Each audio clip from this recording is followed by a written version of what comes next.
የፌዴራል ሕገ መንግስት በአንቀጽ 50 የፌዴራል መንግስት ስልጣንና ተግባር ሲዘረዝር ቁጥር 1 አድርጎ ያስቀመጠው ሕገ መንግስቱን የመጠበቅና የመከላከል ኃላፊነት ነው። ይህንን ኃላፊነት ለመወጣት አስፈላጊውን እርምጃ ለመውሰድ ዝግጁ ነን። ይህንን ማድረግ የማንደራደርበት ሕገ መንግስታዊ ግዴታችን ነው።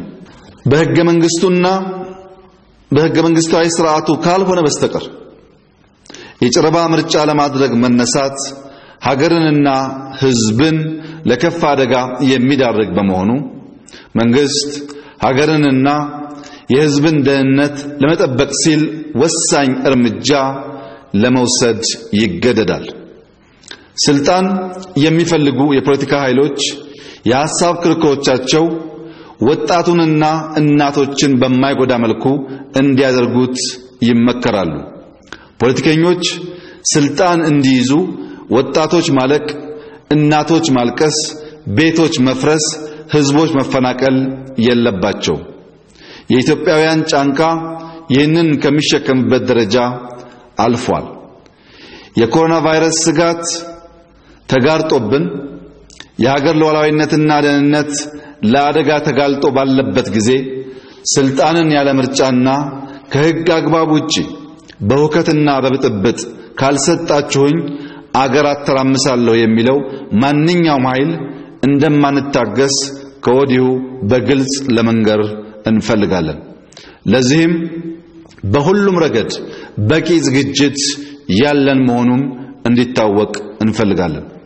በአጠቃላይ የሚኖረን የመፍትሄ ሐሳብ ሁላችንንም በፍጹምነት የሚያረካ ባይሆንም ከህግና ከህገ መንግስታዊነት ያልወጣ ሀገሪቱን ያለ መንግስት የማያስቀር በቀጣይ ምርጫውን የማድረጊያ ጊዜውን አጭርና ምቹ የሚያደርግ ኮቪድ-19ን ለመከላከል ያለንን አቅምና እድል የማያበላሽ የህዝቡን ዴሞክራሲያዊ መብት ለጥቂቶች አሳልፎ የማይሰጥ አካሄዱ ለወደፊቱ ሌሎች ችግሮችንም እንድንፈታ መንገድ የሚከፍት መሆን እንዳለበት መንግስት ያምናል። ለዚህም ነው ህገ መንግስታዊ ትርጉም የገጠመንን ፈተና ከሌሎች በተሻለ መልኩ ይፈታዋል ብለን የምናምነው። ይህንንም በውይይት በምክክር በጥበብና በእውቀት ለኢትዮጵያና ለህዝባችን የሚበጀውን ለማድረግ እንደወትሮው የሚጠበቅብን ሁሉ ለማድረግ ዝግጁ መሆናችን እየገለጽኩ መላው የኢትዮጵያ ህዝብ ይህንን ጉዳይ በትኩረትና በጥሞና እንዲከታተል አደራ ማለት ፈልጋለሁ። አመሰግናለሁ። ፈጣሪ ኢትዮጵያና ህዝቦቿን አብዝቶ ይባርክ ያሻግርም።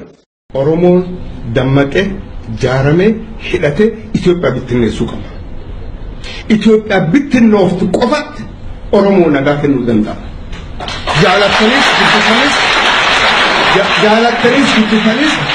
ጃላተኒስ ብትፈኔ አባን ተማን ቢልዲንግ ምን ልክዳ አገላ ኑ ደጋር ከሰጣ ይበደል ከሰጣ ማኒፍ ደጋር ከሰጣና ሀቅል ማን ኦሮሞ ዱኡ ሂናፊን we are always in the forest believe me this kan irat ወሊገላ kan አላችከን ያረጋል ያን እንዳያነሱ የሚያደርገው ምንድነው በተለይም ኦሮሚያ ክልል አንደኛ ካለው ውስጣዊ ችግር አንፃር ሁለተኛ ሳስቴይነብል ክልል ስላልሆነ ራሱን በሰላምን ብታየው በመረጋጋት በኢንቨስትመንት ብታየው በኳሊቲ ኦፍ ላይፍ ብታየው እጅግ በጣም አስቸጋሪው ክልል ስለሆነ ኦሮሚያን ክልል በማፈራረስ እና ወደ ትንንሽ ክልሎች በመለወጥ መሄድ ይቻላል። የሚቀጥለው ስቴፕ መሆን ያለበት ይሄ ነው። ደቡብን በተወሰነ መልኩ ቻሌንጅ ይሆነ ነው። እሱንም እንደገና ማስተካከል ማፈራረስ ስትል ልካው እንደ ሲዳማ እንዳለው እንትን ወደሎች ክልሎች ማአት መንገድ ከፈለክ ወደ ወለጋና ሐረርና ሩሲን አምቦን እንደ ክልል ማውጣት ትችላለህ። ከፈለክ ከተሞቹን ከውስጥ በራሳቸው እንዲተዳደሩ ማድረግ ትችላለህ። ማአት መንገዶች አሉት። እሱን ኦሮሚያ እንዴት ሊፈርስ እንደሚችልና እንደሚገባ ሌላ ፕሮግራም ላይ እንነጋገራለን። እንዴ ባንድ ፕሮግራም ሁሉንም ማናሳው ነው። ምርጫ ማያደርጉ ሀገራት አሉ። ምርጫ ማድረግ ግዴታ የመጨረሻ ምሽት አድርገን መውሰድ የለብንም። ምርጫ ማያደርጉ 20-30 ዓመት የተቀመጡ ሀገራት አሉ። Okay, now let's look at the domestic political situation in Eritrea. When are elections going to be held in Eritrea? There were elections scheduled for 2001. They didn't take place. When is that going to happen?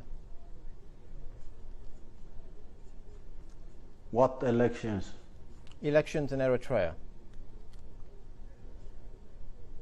We'll see what the elections in the United States will bring about, and we will wait for about 3-4 decades until we see genuine natural situations emerge in Eritrea. You're saying Eritrea is going to wait 3 or 4 decades before it holds elections? Maybe more, who knows? የስራ አስፈጻሚ ስብሰባ በየሰዓቱ ለኢትዮጵያ ሕዝብ መገለጽ አለበት። የድበቃ ፖለቲካ ከእንግዲህ በኋላ ኢትዮጵያ ውስጥ አይሰራም። ለምን? ያ ስራ አስፈጻሚ ነው መንግስት የሚመራው። እኛ ለህዝብ ስንናገር ህዝብ የሚናገረውን ለመስማትም ጭምር የምንጠቀምበት ነው እንጂ ለማገድ አይደለም። በመደበቅ እኛ ሸርበን እኛ አብስለን የበሰለ ኬክ የምናቀርብበት የዲሞክራሲያዊ ስርዓት የለም። ግርድፍ ይቀርባል፣ እንወያያለን፣ አብረን እናበስለዋለን። ካልሆነ ህዝብ ይወስናል። ምን ችግር አለ? የኔ ስራ የኢትዮጵያን ህዝብ ፍላጎት ከድርጅቴ ጋር ማስፈጸም ብቻ ነው። ድበቃ አይጠቅምም። ይሄን ሐሳብ መተው ጥሩ ነው። ነገር ግን ለመከራከሪያ ይሆናል ወይ? አሁን የተነሳው ሐሳብ ውይይት ሳንወያይ ሳይወያይበት የሚለው መከራከሪያ ይሆናል ወይ? አይሆንም። ሐሳብ መች ተወያየን ስንሰጥ።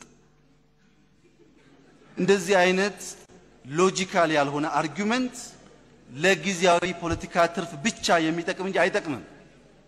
ጠቃሚ አይደለም። ይሄ አሁን ዛሬ ደርሰን አይደለም ውይይት አጀንዳ አድርገን የምናነሳው።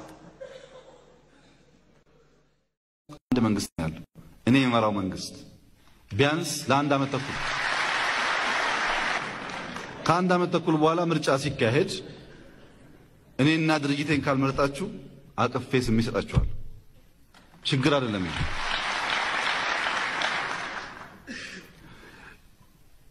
ሌላው ሰው በሐሳብ ልቆ ካሸነፈ ክላሽ አያስፈልግንም። ተቃቅፈን ተቀብሎ የጀመርነው ያስቀጥላል። እኛ ደግሞ ወይ እንታገላለን ወይ እናስተምራለን። ችግር የለውም። ከዚያ በፊት በ3 ወር በ5 ወር መንግስት ሆናለሁ የሚባል ቅዠት ግን ኢትዮጵያ ውስጥ አይሰራም። ቅዠት ነው እሱ።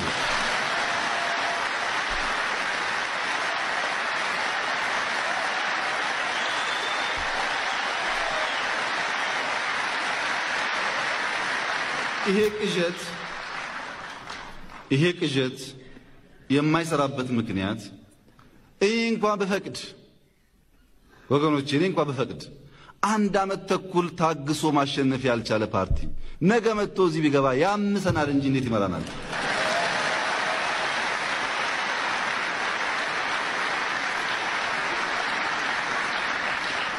ሀያ አመት 30 አመት የታገሉ መታገል አይደለም የኢትዮጵያ ምድር መርገጥ ያልቻሉ ሰዎች ይብቃ ብለን ህግ ቀይረን ባሉበት አናግረን ለምነን አምጥተን ስናበቃ ልንወጋ አይገባንም።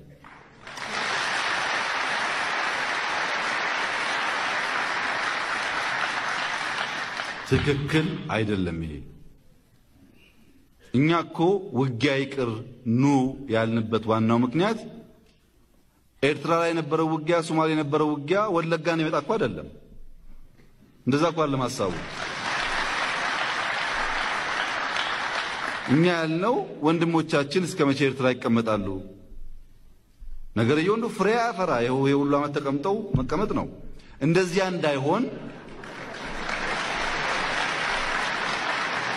እንዳይሆን ይምጡ ነው ያልነው።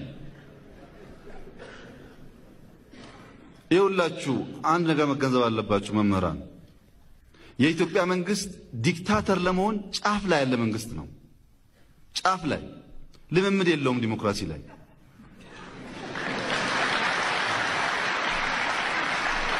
እንዲያው ነካ ስታረጉት ቶሎ አዋጅ አውጥቶ ቶሎ በጨፍለቅም ማሰርም ይችላል።